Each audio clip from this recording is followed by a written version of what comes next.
बिल्कुल असां हींअर मौजूदु आहियूं कोटड़ी डाउन स्ट्रीम जे पेट में कोटड़ी जे स्ट्रीम आहे उन विच आहियूं कोटड़ी बैराज गुलाम बैराज जे पेट में असां मौजूदु आहियूं।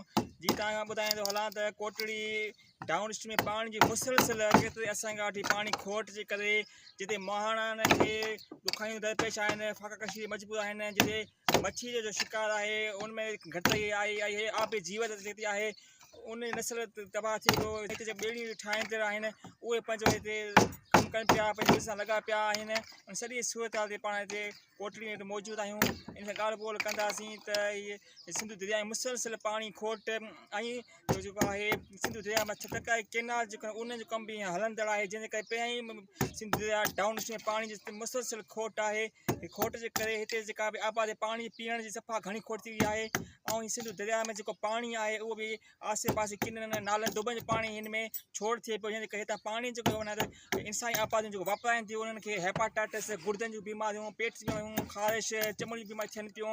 उते एॾा मसइला दरपेश आहिनि, मोहाड़ा बि फाकाकशी मजबूर आहिनि, उनखे मच्छियूं जेके आहिनि उहो नसल जेका दर ॾींहं ॾींहुं घटिजी थी वञे, जेका घटि थिए पियो ऐं ॿेड़ियुनि जो जेको आहिनि हिते कारीगर ॻाल्हि ॿोल कंदासीं त हीअ जेको सिंधु दरिया में मुसलसिल पाणी खोट जे करे तव्हां जेको हीअ कमु कयो पिया त उनमें केतिरी माना घटिताई थी आहे? पाणी पहुची न सघियो आहे, हिते वॾी खोट पइजी वई आहे, कमु ॿेड़ियुनि जो बाक़ाइदो रुकिजी वियो आहे, मुहाणा ॿेड़ियूं ठराए न पिया सघनि।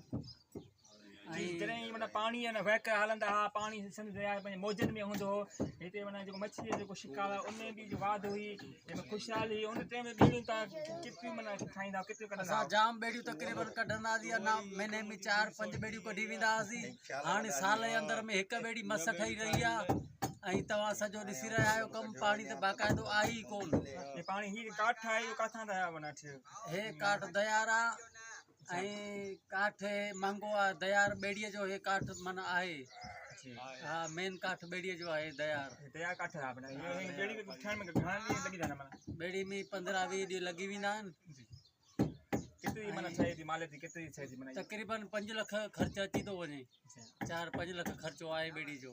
पाणी माना जेको सिंधु दरिया में जेको आहे समुंड में किरे थो माना पाणी ज़्यान थो थिए माना। हा, त तव्हां छा सम्झो पाणी ज़्यान थो थिए या ध्यान कोन थो थिए, उहो समुंड खे ठारींदो आहे, उहो समुंड खे ठारींदो आहे, वरी इहे बादल थी वरी हेॾां वरी इहे साॻियो हिते असांजे दरिया में मींहं जे ज़रिए किरंदो आहे।